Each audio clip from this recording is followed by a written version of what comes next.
hay'ado mucjisa ah dadkeenana markay tixdan maqlaan oran karo ama sheekadanba ay ku noqon karto macno weyn wacyi gelin waxa jirta tix la yiraahdo dhagar caashaq yaa galay dhimashana uu aabba abalay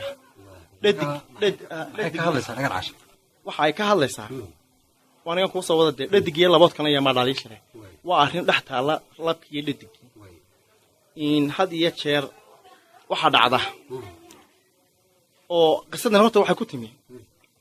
subaxyada kamid ah iyada oo aanu qolaan wada shaqeyno oo aanu wada kalahno oo bariyo ugu horeysay hargeysada la soo galaya oo dalkeena oo aanu wada shaqo tagno ayaan ba goormina subaxa dadkii hor kala hayay yimaadeen oo albaabkay ugu qaraacay waan wada shaqo tagi jirnay dadka waar siciidow ka caday way gaadhay waxaan ku cijinay 5 subaxnimo weygay jaan horeeyeen intaan dharkii wax soo xidhanay dadkii baan ka dabaymi waxaan arkay dadkii iga horeeyo dooxan ku soo tilaab jirnay kan hargeysa dib dabadna dadkii iga horeeyo istaagay oo fooraraan meel yar ku daafada ku foorara aniga tolo maxaa la fooray oo soo gaaray mise waa ilmo yaro inta xalay la dhigay oo ay cunay dhinac goostay oo dhagax madax aad moodeen qofkii moodo markii la dhigay inuu noolaabo oo la dilay waliba dabadna wiswisnayo ilmo yara waan qaadnay saldhiga qudhacdheer baan geynay saldhiga aan ku wareejinay annaguna waan iska shaqo tagnay in dabadna adu saldhiga arrinkii aan kaga tagnay habeennimadkii saacadihii dambe ayuun baa waxa dib i hor yimid sawirkii saaka min subaxdii dabadna ilmihii yara maskaxdayda anigoo keligii xagga xaafadda ku sii socda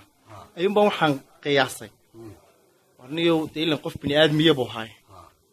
tolo fintay dishayda soo tuurtay xagay naxariistii hooyadu ay ka martay sawti leeyahay habeen qura oo xansheerka dhaadkiista uu ka dabco ayaan xuquuqdeedu wax loo dhigay hooyadii naxariista inta leeg lahayd arxan darrada intan leeg tolo maxay ku keentay haddana waxaan isweydiiyay maadaama arma arxan darradan liba aabihii kaga timi oo macna weyn inta markay soo gaatay deena uu leedahay kii markay ula tagtay armay xaqiisaba ka timido uu isagoo ama kaga baxsaday ama dafiray ama ku deyriyay ama ay si kala daha ku dhacday oo ku kalifay inay hooyadu ilmaha disho marka haddana waxaan isweydiiyay marka dhagartii waxa yeelanaya aabihii si hooyadii labadooda tolo dekii haddana xaga kala markaan ka eegay kulay qiyaamaha labadoodaba way dhaxtaa la dhagartay oo dawo dhakada ka saarantay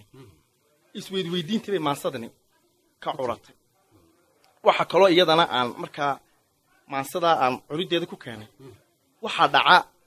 masiibooyin dabaylo dad rugay duufaano tsunamiyo waxa dhaca dhul gariiro macna weeyaan waxyaalahaas kale waxa la qoonba waxa lagu rogay laba diig oo isku eegan ayaan maqal isku daawaday miyaan ilmaha yada qof bini aadmi oo ilaahay yiri laqad karamna bani aadama oo noloshiisa lagu ciyaaray aanay suurta gali karin in duufaano ka dhacaan aanay suurta gali karin in ma gartay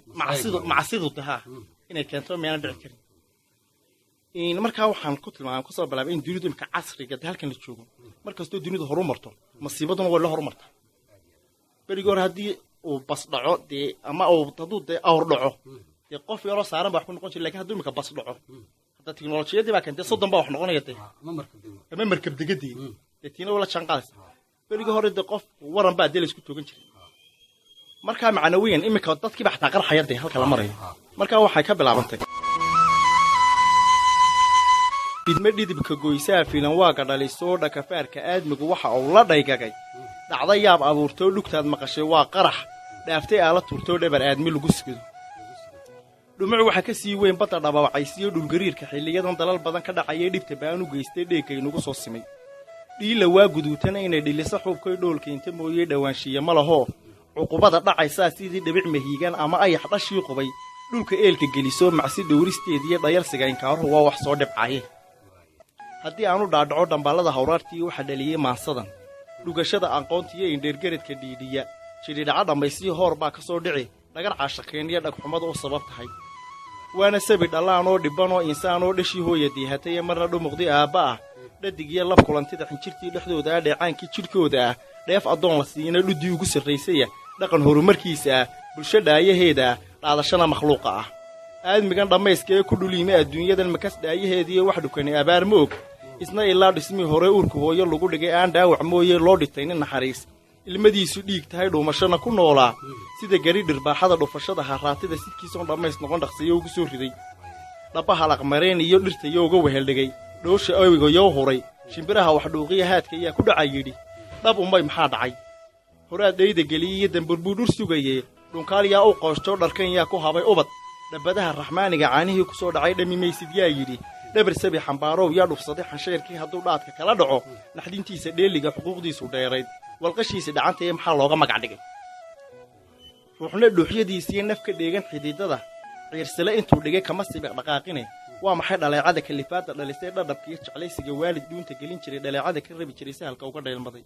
dhallintuna rag iyo dumar dhasalaalaqtuma tee dhadigiyo laboodkii iyo maa dhaliisha leh dhagal caashaq yaa gale dhagxumana u aabbaah dhan kastaba ha noqotee dhafanihii wadaagow dharaartay qiyaamadu dhalan rogato ciiddee qorraxaan dhacaynin dhekadeenna sudhan tahay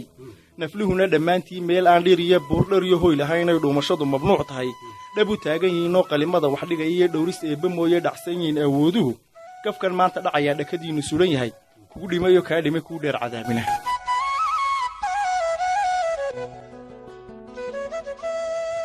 intaasaan ka idhi maansadaana